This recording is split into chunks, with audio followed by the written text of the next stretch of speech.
안녕하세요. 웃자 규 대표입니다. 오늘 26년도 1월 1일 새해인데 다들 맛있는 거 드셨나요? 1월 1일이면 보통 금연이나 다이어트, 사업 계획까지 사실 여러 가지 좀 다짐을 하는 날이기도 하지만 작은 계획을 세우는 날로 잡으면 어떨까 싶어가지고 오늘 올해 있는 여러 가지 정책자금 융자나 창업지원금에 대해서 좀 계획을 정리하는 방법을 알려드리려고 해요. 사실 많은 대표님들이 정책자금 융자도 받고 싶어 하시고 창업지원금도 노리고 있지만 어떻게 하면 이 두 가지를 다 받을 수 있는지, 어떤 자금을 내가 진짜 받아갈 수 있는 건지 이것들을 좀 설계를 해보도록 도와드리겠습니다. 먼저 첫 번째로 자금 지도부터 그려야 돼요. 자금의 종류가 되게 많아요. 정책자금 융자도 있고 창업지원금도 있고 굉장히 다양하다 보니까 벤처 투자도 있고요. 내가 외부 조달을 할 때 현실적으로 정책자금 융자와 갚아야 되는 돈이죠. 그리고 순수하게 주는 창업 지원금으로 나눠서 보면 좋습니다. 여기서 좀 이, 어려운 게 이 단계에서부터 시작이 되는데, 얼마나 받을 수 있는지 내가, 그리고 얼마를 목표로 해야 되는지 감이 안 온다라는 게 좀 어려운 점인 것 같아요. 보통 아무리 사업계획서를 잘 쓰더라도 매출이 0원에, 그리고 사업 실적도 사업을 시작한 지 1년이 채 안 되어서 거의 없다면 몇십억의 자금을 받기가 현실적으로 어렵겠죠. 다만 사업성을 어떻게 보여주느냐에 따라서 매출이 0원이고 사업 실적이 없어도 1억에서 3억까지는 자금 확보가 충분히 가능할 거예요. 이것처럼 이 자금을 받을 수 있는 정도가 있습니다.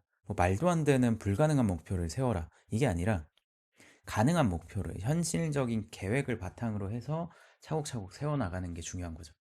그러다 보니 이렇게 세 가지를 먼저 체크해 보면 좋을 것 같아요. 먼저 첫 번째로 현재 기업의 상태, 매출이나 고용이나 어떤 업종이신지 이런 기업의 상태를 먼저 체크해 보시고, 두 번째로 필요한 자금의 성격을 확인해 보셔야 됩니다. 기업을 운영하는데 인건비나 일반적인 운영 자금들이 있는 반면 시설 자금이라고 얘기하는 장비나 인테리어 비용, 이런 것들이 또 있겠죠. 그리고 마지막으로 언제 받아야 되는지, 언제 받을 수 있는지가 있습니다. 이게 자금의 종류마다 실제로 받을 수 있는 기간이 정해져 있는 경우도 있고요. 혹은 상시 지원이 가능한 자금들이 있습니다. 그러다 보니 내가 어떤 자금을 언제 받아야 되는지, 이렇게 마지막 세 가지를 체크를 해보시면 이것들을 바탕으로 창업 지원 사업이든 정책자금 융자든 뭘 받을 수 있는지 설정해 볼 수 있는 거예요. 그리고 크게 신청 그 자체보다는 준비를 잘해야 돼. 그리고 이게 신청 그 자체는 사실상 대부분 신청이 가능합니다. 그러니까 신청할 때 조건이 까다로운 경우는 생각보다 적어요. 다만 대표님들, 우리는 자금을 확보하려고 하시는 거잖아요. 그럼 신청하는 거 그 자체보다는 얼마나 잘 준비해서 신청해서 자금을 확보할 수 있는지, 선정돼서 자금을 받을 수 있는지, 이런 것들을 고민을 해보셔야 돼요. 근데 그럴 경우에 창업 지원 사업이든 정책자금 융자든 사업 계획서가 제일 중요하죠. 근데 제일 중요한데 그 전에 미리 체크해야 되는 준비 사항들이 있습니다. 첫 번째로 세금 체납이나 연체, 신용 이슈. 요거는 사업 계획서를 아무리 잘 써도, 매출이 아무리 잘 나와도 해결이 안 될 수 있는 영역이에요. 특히나 정해진 기본 조건이 있다면 그 기본 조건에 명확하게 확인하고 맞춰서 들어가셔야 됩니다. 이걸 안 맞춰서 들어가시면 예를 들어 지방세를 체납한 내역이 있었는데 이걸 확인을 못 하시고 다른 서류들만 잘 준비하셔서 들어가셨는데 신청은 되셨지만 이제 이 평가 단계에서 이게 지방세가 미납되어 있던 내역이 확인이 돼서 결국 심사평가에서 누락이 돼버리는 경우들이 있거든요. 그래서 이 부분은 반드시 체크를 하고 들어가셔야 되고, 그리고 사업계획서를 작성하실 때 재무적인 언어로 표현을 해줘야 돼요. 이게 무슨 말이냐면 어, 매출이 없을 수는 있어요. 매출이 있다면 더 좋겠죠. 하지만 매출이 없을 수는 있지만 향후 계획이랑 이전까지의 상황들을 현금 흐름 계획을 기반으로 해서 얼마를 언제 어떻게 벌 것인지, 그리고 얼마나 남는지, 이런 것들이 미래가 눈앞에 보이는 것처럼 보여주셔야 된다라는 거예요. 당연히 이 내용들이 이제 사업 계획서에 포함이 돼야 되는 거죠.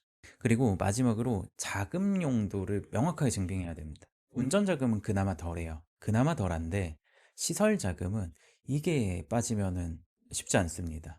그러니까 일반적으로 시설 자금에서 뭐 인테리어 비용으로 사용한다라고 했을 때 그냥 우리 어떤 인테리어 할게요, 어떤 디자인으로 할 거예요라고 그냥 뭉뚱그려서 설명하는 게 아니라 이제 견적서를 언제 어디서 받을 건지, 몇 개를 받을 건지, 계약서는 언제 할 건지, 발주 계획은 어떻게 되는지 이런 것들이 각각의 세부 사항들이 나와 있어야 돼요. 그리고 마지막으로 핵심을 정하는 게 중요합니다. 올해 창업 지원 사업 공고가 3조 4천억 원에 111개 기관 그리고 508개의 사업이 진행이 돼요. 창업 지원 사업만입니다. 엄청 많죠. 그리고 중소기업 정책자금 융자 같은 경우에도 금액만 해도 4조 600억 원이에요. 어. 소상공인 정책자금 융자도 3조 3천억 원입니다. 이게 금액만 하더라도 전체가 지금 10조가 넘어가고 자금 종류만으로 따지면 몇백 개가 되는 건데 그 중에서 대표님들 뭐 무엇을 어떤 자금을 받을지 그리고 신청 조건이 어떻게 되는지 신청 시기는 언제인지 이런 것들을 하나하나 살펴보는 게 되게 중요해요. 그리고 우선순위를 정할 필요가 있습니다. 보통은 가장 가능성이 높은 걸 1순위로 잡아요. 그 다음으로 비슷한 이 자금의 형태에서 규모가 좀 더 큰 걸 2순위로 잡고요. 그리고 마지막으로 보험용으로 경쟁이 낮거나 혹은 받을 가능성이 압도적으로 높거나 하는 것들을 설정합니다. 예를 들어 지역 기반 혹은 특화 기반 이런 자금들을 먼저 설정을 하시는 게 순위를 나눌 수 있지 않을까 싶어요. 오늘 이야기한 목표 금액, 그리고 자금 성격, 그리고 뭐 선행 조건, 뭐 이런 것들을 지금 단계에서 찾아보셔도 충분히 잘 잡으신 거예요.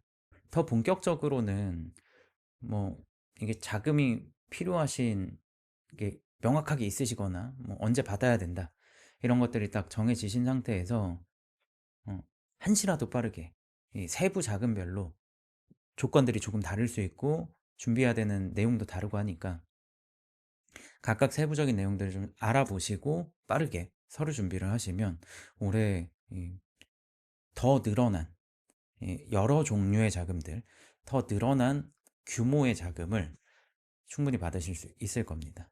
오늘 하루 즐겁고 행복한 하루 되시길 바라고 즐거운 새해 되시길 바라겠습니다.